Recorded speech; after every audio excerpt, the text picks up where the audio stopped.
મારી સાથે કોન્સ્ટેબલ છે, એ મારા મિત્ર જ છે. સદભાગ્યે કે નસીબ એવા સારા હતા તો કોન્સ્ટેબલે પાસ કરી આપણે અને કોલેજે પાસ કરી લીધી. રિટર્ન એક્ઝામને શરૂઆતમાં તો તકલીફ પડી. શરૂઆતમાં કેવું કે લખવું ક્યાંથી સ્ટાર્ટ કરવો એ ખ્યાલ નહોતો આવતો. પહેલી ઇન્સ્ટાગ્રામમાં કરંટવાળા જે પેજ આવતા હોય જેની પર અપડેટો આવતી રહેતી હોય તો લગભગ 40-50 એને ફોલો કરી દો એટલે તમારે જે પોસ્ટ આવશે, તમે મોબાઈલ જોશો પોસ્ટ આવશે, બધી કરંટલી રિલેટેડ જ આવશે. હા, એ રીતના રાખો. પછી કેવું બુક્સ મારી પાસે મોસ્ટલી યુવાની હતી આમ તો, અને મેથ્સ રીઝનિંગમાં ખાસ. મેથ્સ રીઝનિંગમાં કેવું છે કે તમે ચેપ્ટર કરતા હોય ત્યારે તમને બધા દાખલા આવડશે, કારણ કે ટ્રીક તમને ખબર જ છે કયું સૂત્ર વાપરવાના અને કેમનો જવાબ લાવવાનો. પણ જ્યારે મોક ટેસ્ટ કરશો ત્યારે તમને એ ખ્યાલ આવવો જોઈએ કે આ જ ચેપ્ટરનો દાખલો છે ને એ ટ્રીકથી સોલ્વ થાય છે. CCA આપી, CCA ગ્રુપ બીમાં મેં પાસ છું. DV કરાવ્યું છે, પણ ત્યાં આગળથી પછી એવું થયું કે ના મારે પોલીસ ડિપાર્ટમેન્ટમાં જ રહેવું છે, તે ત્યાં OTP આઉટ કરી દીધું. પછી STI પ્રિલિમ્સ પાસ છું, GPSC 1-2 પ્રિલિમ પાસ છું. જય હિન્દ મિત્રો. તો આજે તમને ખબર પડી ગઈ હશે, મારી સાથે કોન્સ્ટેબલ છે, એ મારા મિત્ર જ છે. અને આજે આપણે વાત કરવાની છે, ખૂબ સરસ મજાની વાત કરવાની છે કે જે લોકો PSIની તૈયારી કરે છે, જે લોકો LRDની તૈયારી કરે છે, જે લોકો ખાકી માટે ખરેખર સરસ મજાની તૈયારી કરી રહ્યા છે, ખાકી માટે મહેનત કરી રહ્યા છે, એમના માટે આ વિડીયો ખૂબ જ ઉપયોગી થવાનો છે. કારણ કે આપણી સાથે જે મિત્ર બેઠા છે મારા ખાસ મિત્ર જ છે.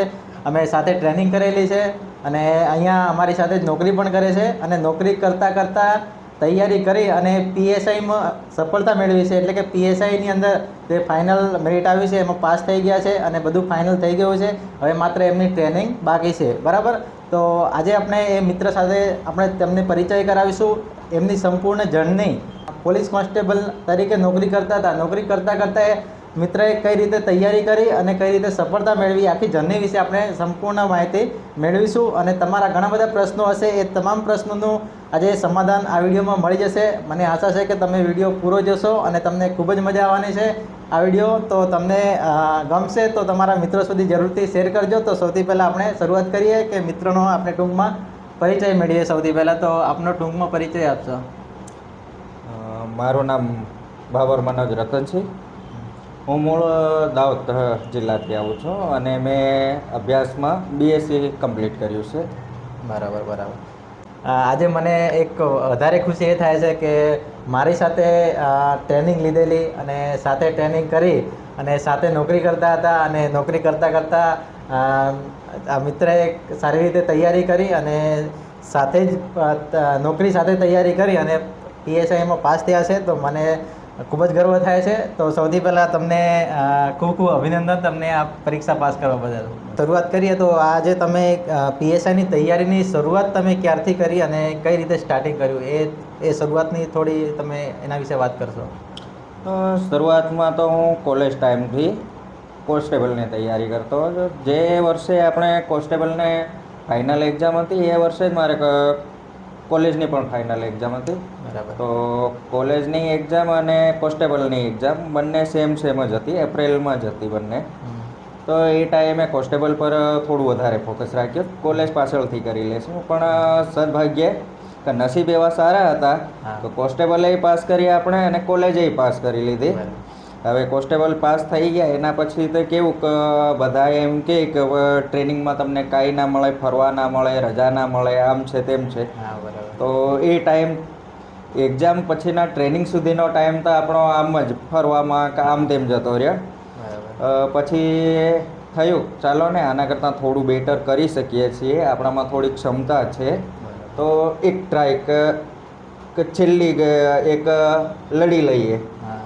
તો એના પછી ટ્રેનિંગ પછી ધીમે ધીમે તૈયારી ચાલુ કરી કે જોડે જોબ ચાલુ હતી અને ધીમે ધીમે તૈયારી કરતા ગયા. જેટલો ટાઈમ આપણને મળે કે ના મને 2 કલાક મળે, કલાક મળ્યો, એ રીતના.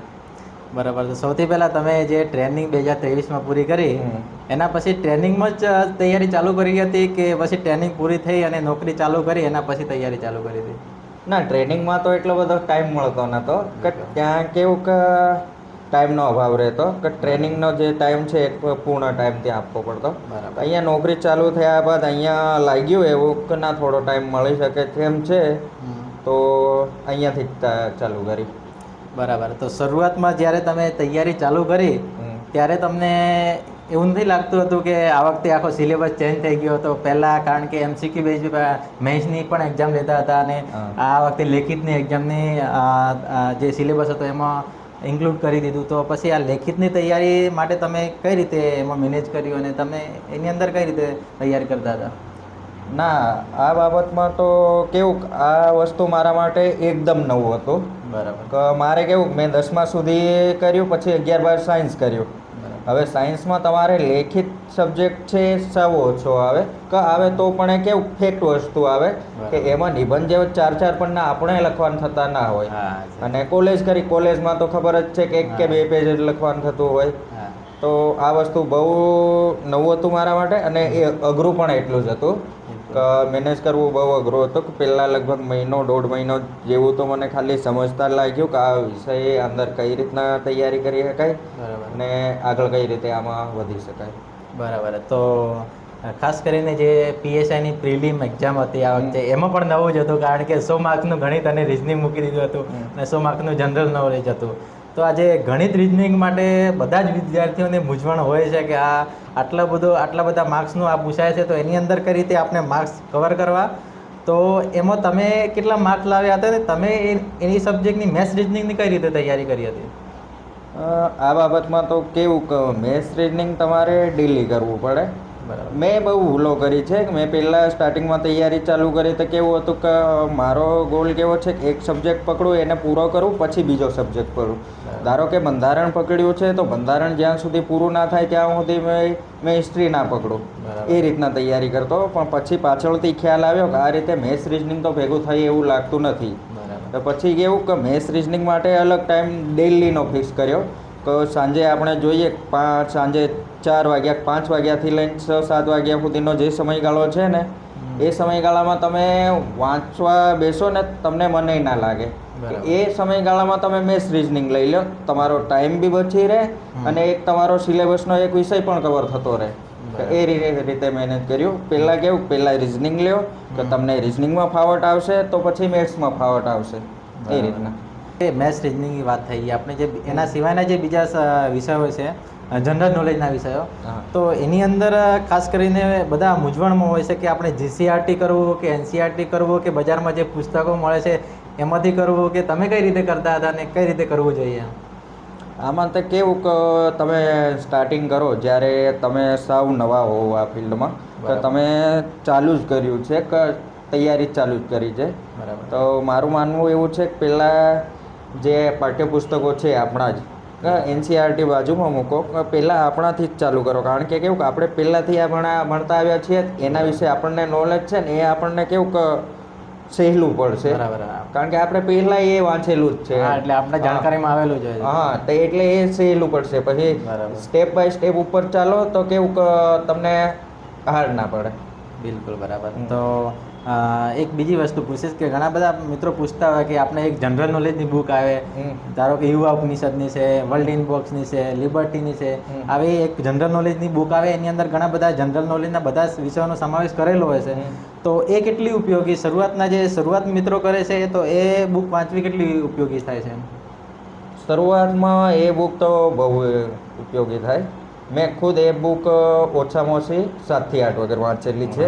હા, અને એમાં કેવું, તમે જે આગળના જે સિલેબસ કવર કરવાના છો, તમારા જે મેઇન સબ્જેક્ટ છે, એનો જે પાયાનો મૂળ હેતુ છે એ તમારે જીકેની બુકમાં આવી જતો હોય.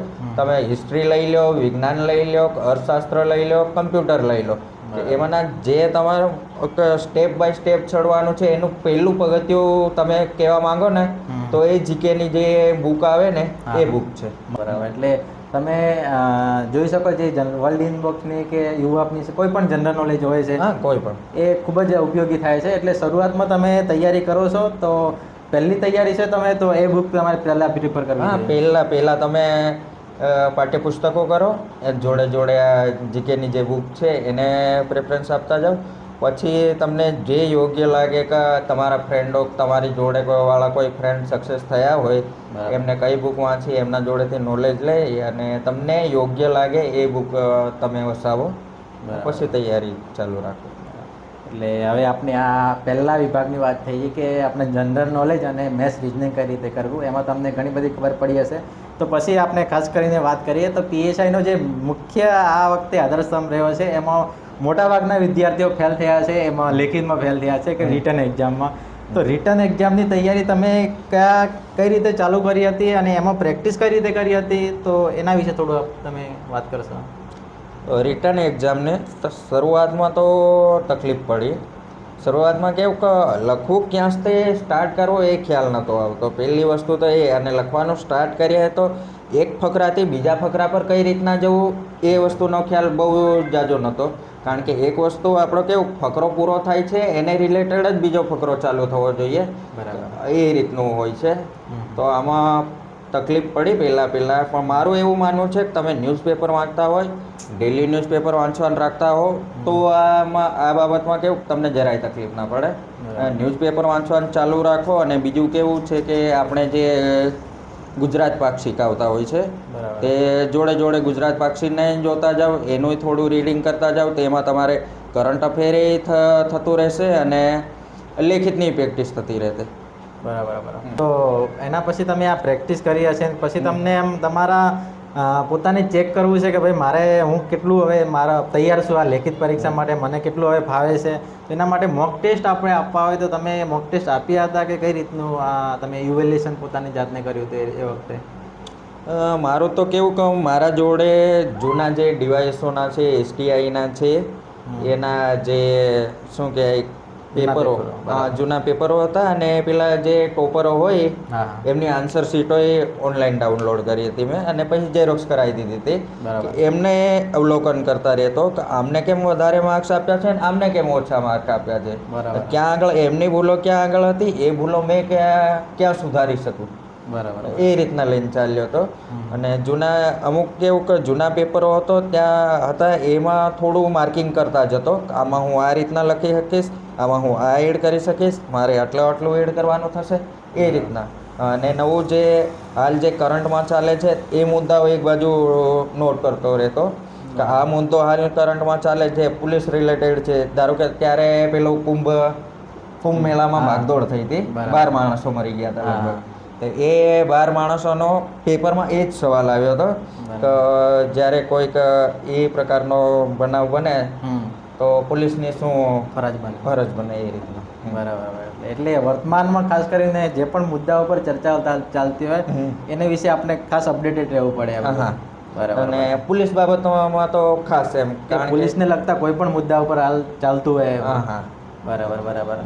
તો આ થઈ ગઈ આપણે લેખિતની વાત. તો બીજી વાત આપણે કરીએ કે તમે આ બધું મેનેજ કર્યું, સાથે આ પોલીસની નોકરી પણ ચાલુ રાખી. તો તમે કેટલા મહિના સુધી નોકરી ચાલુ હતી અને સાથે તૈયારી ચાલુ હતી, અથવા તો કેટલા સમય તમે રજા મૂકી, કઈ રીતનું કર્યું હતું આમાં તો કેવું કે આપણે નોકરીમાં 15 દિવસની ખાસ મળતી હોય મહિને, વર્ષે. બરાબર. તો મારે કેવું કે ટ્રેનિંગ વખતે તો રજા મળતી જ ના હતી, એટલે એ 15 ખાસ હતી. ગયા 2025ની 15 ખાસ ને 2024ની 15 ખાસ. બરાબર. તો કેવું કે એ મૂકતા ગયો અને જોડે જોડે એ બિનપગારી મળે તો બિનપગારીમાં મૂકતા ગયા. બાકી તો અહીંયા જ તૈયારી કરી બીજી તો. બરાબર. એટલે મોટા ભાગની તૈયારી સાથે નોકરી દરમિયાન કરી અને પછી થોડી ઘણી રજા મૂકી. રજા મૂકી. બરાબર. બધાને આમ ડિસ્ટર્બ કરતું હોય છે મોબાઈલ એટલે કે એની અંદર સોશિયલ મીડિયા અલગ અલગ આપણે વાપરતા હોઈએ છીએ. તો એ સોશિયલ મીડિયામાંથી આપણે કઈ રીતે દૂર રહેવું અથવા કઈ રીતે એની અંદર એનો લાભ લેવો, એ થોડું તમે કહેશો? મારું તો માનવું કેવું કે બને ત્યાં સુધી લાભ લેવો. બરાબર. અને એવું લાગે કે તમને લાગે કે એટ્રેક્શન છે તો દૂર મૂકી દેવું. પણ મેં તો એને હથિયાર તરીકે ઉપયોગ કર્યો, કે લાભ જ લીધો. મારે કેવું કે ટેલિગ્રામમાં ચેનલો હતી, તો મારું ટેલિગ્રામમાં જોવો તો લગભગ ઓછામાં ઓછી 20-25 ચેનલો અલગ અલગ હતી. કે અલગ કોઈક નિબંધ માટે કોઈક સારા મટીરિયલ આવતું હોય તો એને ફોલો કરી દેવાનું, કે કોઈક બીજા માટે હોય, આમ તેમ એ હતું. પછી કેવું કે બીજું તો ઇન્સ્ટાગ્રામમાં ઇન્સ્ટાગ્રામમાં કરંટવાળા જે પેજ આવતા હોય જેની પર અપડેટો આવતી રહેતી હોય તો લગભગ 40-50 એને ફોલો કરી દો એટલે તમારે જે પોસ્ટ આવશે, તમે મોબાઈલ જોશો પોસ્ટ આવશે, બધી કરંટલી રિલેટેડ જ આવશે. હા, એ રીતના રાખો. પછી કેવું કે મેં શું કર્યું હતું કે મોબાઈલની અંદર એક સારી કંઈક ચેનલ હતી કે એ ન્યૂઝપેપર મોકલાવતા એ ભાઈ. તો એ ન્યૂઝપેપરના કટિંગના સ્ક્રીનશોટ પાડીને મારે જે યોગ્ય કામના હોય એના મૂકી દેતો. તો મારું મોબાઈલનો જે ગેલેરી છે ને એમાં ઓછામાં ઓછા લગભગ 5 થી 6 હજાર ફોટો એના હતા કે ક્યારે મોબાઈલ જોવાનો થાય બસ આ વસ્તુ ફેરવાની. બરાબર. એ રીતના. એટલે તમે વિચાર કરો કે મોબાઈલ વસ્તુ તમે સારી રીતે ઉપયોગ કરો તો કેટલી મદદ તમને થઈ શકે એમ કે મોબાઈલનો તમને ઉપયોગ કરતાં તમારે સહી દિશામાં, યોગ્ય દિશામાં તમને આવડતું હોવું જોઈએ. કારણ કે તમે તૈયારી કરો છો તો તમને એટલું તો ખબર પડવી જોઈએ કે આપણે મોબાઈલની અંદર કેટલું હાલ સરસ મજાની બાબતો આપણને મળતી રહેતી હોય છે. બધી જ વસ્તુ મોબાઈલની અંદર આવતી જ હોય છે હાલના સમયની અંદર. તો બીજી બાબત કે તમે આ જે તૈયારી કરી એની સાથે તમને ઘણી વખત તમે કદાચ ડિમોટિવેટ પણ થઈ જતા હશો કે આવું બધું બધાને થતું હોય છે તૈયારી દરમિયાન. ક્યારેક એવું લાગતું હોય છે કે હવે મારાથી નહીં થાય, કે હવે કંટાળો આવે છે કે આટલું બધું ક્યારે તૈયાર થાય. તો આ સમય દરમિયાન તમે કઈ રીતે પેલું મેનેજ કરતા હતા એમ, પોતાની જાતને મોટિવેટ કઈ રાખતા હતા એમ? મારા માટે તો કેવું એક તો આપણે ટ્રેનિંગ કરીને આવ્યા હતા અને બીજું કેવું કે હું પહેલાંથી હોસ્ટેલ લાઈફમાં હતો કે બીજા ધોરણથી, એટલે કેવું કે અજુગતું નહોતું એમ કે નવી વસ્તુ નથી એમ કે પહેલાંય ડિસિપ્લિન બાબતે આપણે આ કરી ચૂક્યા હતા. બરાબર. એટલે કેવું અને જે લોકો ડિમોટિવ થતા હોય તો એ લોકોને એ ગોલ ધ્યાન રાખવાનો, કરવું તો છે તો કરવું જ છે, પૂરું જ કરવું છે, બાકી તો નથી કરવું. બરાબર. હા, એટલે તમારો નિર્ણય મક્કમ હોવો છે ભાઈ તમે કરવું છે, તમારે આયા છો કરવા માટે, તો પછી મનમાં ક્યારેય તમારે એવું લેવાનું જ નથી કે ભાઈ મારાથી નહીં થાય. આપણે કરવા માટે જ આવ્યા છે તો પછી શું કરવા એવું વિચારવું? હા, ભલે પરિણામ ગમે એવું હોય, હા, પણ આપણું તો આપણે બેસ્ટ જ આપવું છે. બરાબર. એટલે તમારું તમે બેસ્ટ આપશો અને તમે તમારા નિર્ણય ઉપર મક્કમ રહેશો તો તમને પણ કંઈ વાંધો નહીં આવે. બીજું હું તમને પૂછીશ કે જે મિત્રો તૈયારી કરી રહ્યા છે તો એ લોકોને તમે શું કહેશો પુસ્તકો બાબતે? ખાસ કરીને જે મિત્રો પૂછતા હોય છે નવા મિત્રો, તો કયા પુસ્તકો લેવા જોઈએ? અને તમે કોર્સ જો તમને યોગ્ય લાગતા હોય, તમે કોઈ કરેલો હોય અથવા તમે જાણતા હોય કે ભાઈ આનો કોર્સ સારો છે કે આની બુક સારી છે, તો એના વિશે થોડું કહેશો? ના, આ બાબતમાં તો કેવું છે, બુક્સ મારી પાસે મોસ્ટલી યુવાની હતી આમ તો. બીજી અમુક પ્રકાશન બીજાય હતા. મારે કેવું કે મારો પહેલાંથી ગોલ છે કે અભ્યાસમાં બને એટલો ખર્ચો ઓછો કરવો. બરાબર. હું પહેલાંથી જ સરકારી સ્કૂલમાં ભણ્યો કે કોલેજ સુધી અમે બધું સરકારી સ્કૂલમાં જ કર્યું છે પહેલાંથી જ એમ કે. અને બીજું કેવું કે કોર્સનું કેવું કે જો તમારા ખુદથી થઈ જતું હોય, યુટ્યુબમાં લેક્ચરો પડ્યા છે ત્યાંથી થઈ રહેતું હોય તો કોર્સ લેવા નકામા છે. પણ જો તમને એમ લાગતું હોય કે મારાથી થાય એવું નથી, મને કોઈ મેન્ટોર હોય તો સારું, આ રીતનું કોઈ હોય તો પછી કોર્સ એ લઈ શકો. બરાબર. હા. તો બીજી વસ્તુ કે એની સાથે સાથે કહીશ કે તમે આ જે આપણે તૈયારી કરીએ છીએ, તૈયારી આપણી સારી એવી થઈ ગઈ છે, પરંતુ આપણને આપણું ચેક કરવું છે કે ભાઈ આપણી કેટલી તૈયારી કેટલા સુધી પહોંચી છે. તો એના માટે મોક ટેસ્ટ ને એ બધું કેટલું ઇમ્પોર્ટન્ટ છે આમાં? હા, મોક ટેસ્ટ તમારે બહુ ઇમ્પોર્ટન્ટ રહેતા હોય કે મોક ટેસ્ટ જેટલા બને એટલા વધારે આપો. અને મેથ્સ રિઝનિંગમાં ખાસ. મેથ્સ રિઝનિંગમાં કેવું છે કે તમે ચેપ્ટર કરતા હોય ત્યારે તમને બધા દાખલા આવડશે, કારણ કે ટ્રીક તમને ખબર જ છે કયું સૂત્ર વાપરવાના અને કેમનો જવાબ લાવવાનો. પણ જ્યારે મોક ટેસ્ટ કરશો ત્યારે તમને એ ખ્યાલ આવવો જોઈએ કે આ જ ચેપ્ટરનો દાખલો છે ને એ ટ્રીકથી સોલ્વ થાય છે. અમે મોસ્ટલી એ જ કર્યું હતું કે એની પહેલી ભરતી હતી આપણે CCA ભરતી, એના કેટલાય પેપરો હતા, શિફ્ટ વાઇઝ લેવાઈ હતી, એટલે એની બધી PDF ડાઉનલોડ હતી. એની PDFમાંથી દરરોજ એક પેપર લેતો મેં સાંજે 4-5 વાગે ટાઈમર સેટ કરી દેતો. ભાઈ એ પેપર આખું સોલ્વ કરવાનું ને જોવાનું કે મારે કેટલા માર્ક આવ્યા છે. બરાબર. હા. તો મોક ટેસ્ટ પણ એટલી ઇમ્પોર્ટન્ટ છે તમારી તૈયારી દરમિયાન. તમને ખબર પડે કે ભાઈ મારી તૈયારી કેટલા સુધી આવી છે અને હવે કેટલું બાકી છે, કયા ટોપિકો ઉપર હજી મારી પકડ ઓછી છે, તો એ વધારે ઇમ્પોર્ટન્ટ એના પરથી ખબર પડે. તો બીજી વસ્તુ કે તમે આ જે તૈયારી કરી એ દરમિયાન જો તમે લાસ્ટમાં ખાસ કરીને જ્યારે પરીક્ષા આવી તો પરીક્ષા નજીક જ્યારે આવે છે ત્યારે જે લોકોએ સારી તૈયારી કરી હોય એ લોકોને ડર લાગવા લાગે છે કે ભાઈ હવે મારું શું થશે, હું એમાં કેવું પરફોર્મન્સ આપી શકીશ કે કઈ રીતે એમાં હું આગળ વધીશ એમ. તો ત્યારની પરિસ્થિતિ તમે કઈ રીતે હેન્ડલિંગ કરી એમ?